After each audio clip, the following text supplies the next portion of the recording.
lorsque l'organisme est en jeûne complet, le corps vit sur ses réserves minérales.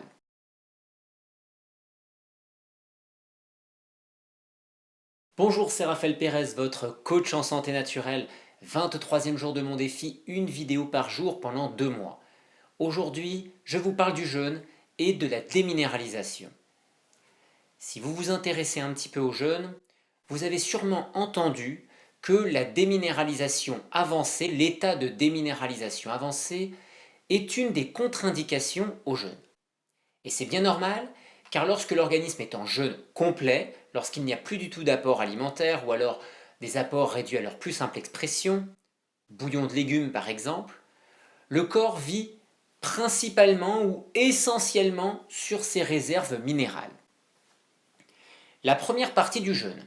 Alors je vais plutôt parler de la première partie du processus du jeûne, parce qu'on confond souvent le processus du jeûne en tant que tel et le jeûne par rapport au fait de s'abstenir de manger. Ce n'est pas la même chose. La première partie du processus du jeûne, c'est la phase durant laquelle l'organisme se met à libérer les toxines, les substances acides qui se sont accumulées dans le corps. Et durant cette phase, il y a l'excrétion de ces toxines pour les faire sortir à l'extérieur du corps. Donc les toxines, on peut retrouver des résidus de médicaments, de pesticides, mais également des produits qui proviennent directement des aliments, sans que ces substances soient des polluants à proprement parler. Et puis il peut y avoir bien sûr des produits qui finissent par surcharger nos cellules, qui sont des produits liés au fonctionnement même des cellules, au fait que certaines cellules mortes, ou en tout cas en état d'asphyxie, ne peuvent plus être évacuées au rythme où elles le devraient. Donc durant cette première phase du processus du jeûne, l'organisme se mobilise principalement sur ce travail de nettoyage et donc d'excrétion, ce qu'on appelle vulgairement la détox.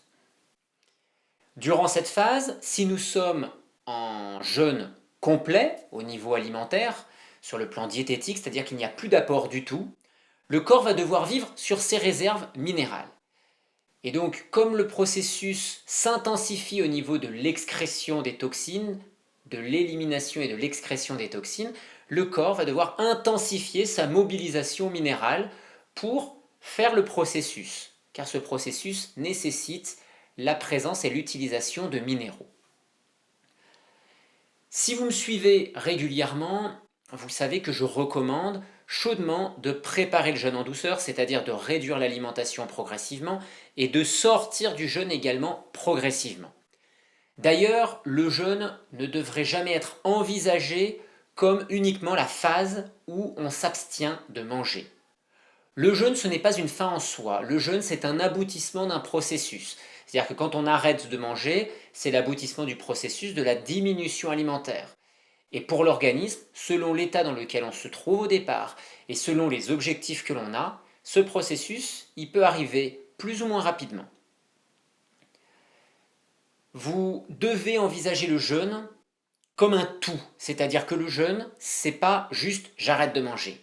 Le jeûne, c'est je prépare en réduisant l'alimentation, j'arrête de manger, je reprends l'alimentation. Le jeûne, c'est cet ensemble-là. Donc quand vous envisagez un jeûne, c'est pas j'envisage de jeûner pendant 5 jours, pendant une semaine. Vous envisagez un jeûne, c'est 3 semaines qui doivent être réellement conditionnées pour votre jeûne. Pourquoi est-ce aussi important? D'une part parce qu'à chaque fois que vous réduisez votre métabolisme, à chaque phase de la préparation, vous intensifiez le processus du jeûne. Vous n'êtes pas encore à proprement parler dans le jeûne, au niveau alimentaire, mais vous commencez à intensifier le processus du jeûne. À chaque fois que vous réduisez aussi le travail digestif, ce processus s'intensifie. Cela fait que on va accélérer le travail de nettoyage et d'excrétion. Quand on rentre trop rapidement en jeûne, l'une des choses que beaucoup de personnes rencontrent, c'est la fameuse crise d'acidose. On fait croire aux gens qu'elle est presque inévitable, cette crise, parce que c'est beaucoup de personnes qui la vivent. Mais si on prépare le jeûne correctement, cette crise d'acidose, il y a un phénomène d'accélération. Mais la crise d'acidose au sens où il y a de nombreux symptômes qui peuvent apparaître au niveau de l'ensemble de l'organisme et au niveau des organes excréteurs, elle n'est pas obligatoire. Bien sûr, tout dépend de l'état de l'organisme avant le jeûne. Une personne qui est fortement encrassée dans un état d'acidose chronique depuis longtemps passera à un moment ou un autre par la crise d'acidose. Mais pas obligatoirement, juste quand cette personne arrête de manger. Ce que je recommande, moi, pour la préparation du jeûne, c'est 7 à 10 jours de préparation. Je conseille des fois à certaines personnes de faire plus, selon leurs possibilités et leurs objectifs. L'intérêt de faire 7 à 10 jours de préparation, c'est que vous allez pouvoir passer 4-5 jours en alimentation très légère, c'est-à-dire ce qu'on pourrait qualifier de pré-jeûne.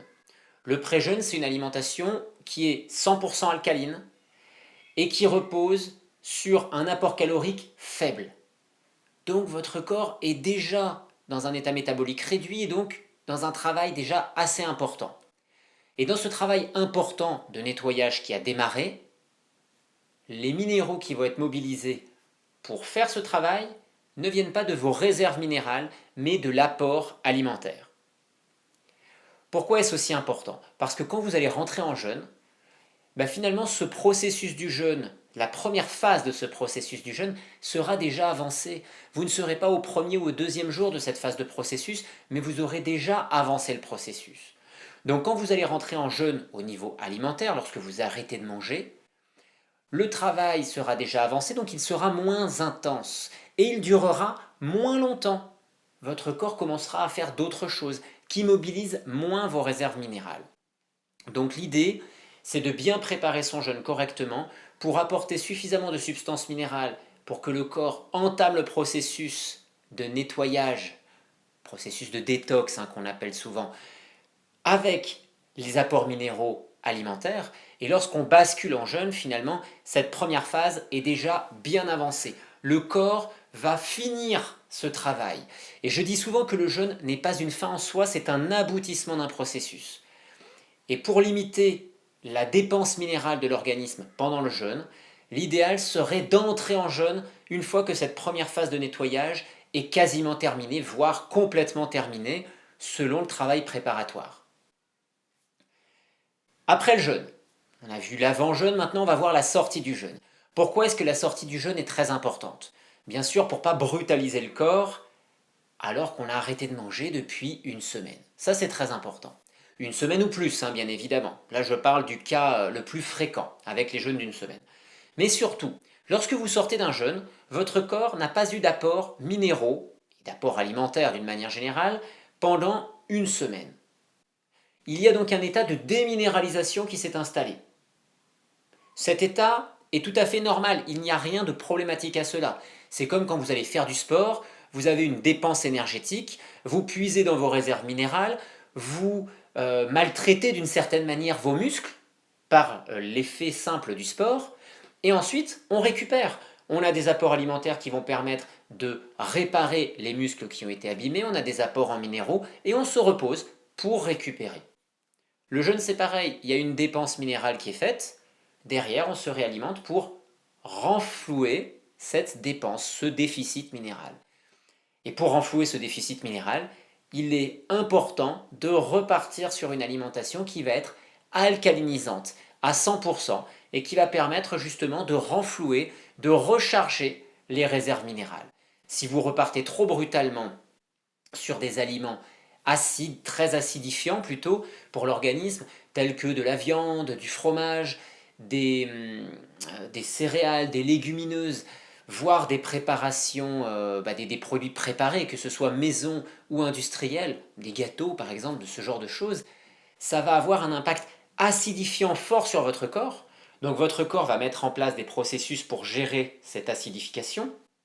Je l'ai expliqué dans mes vidéos précédentes, la première vidéo cette semaine sur l'équilibre acido-basique, qui s'appelle, je crois, pourquoi faut-il avoir un bon équilibre acido-basique. Et dans cette vidéo, j'explique d'ailleurs qu'un état d'acidose chronique favorise la déminéralisation. Donc vous sortez d'un jeûne, votre corps est un petit peu déminéralisé, c'est normal. Derrière, il faut le reminéraliser.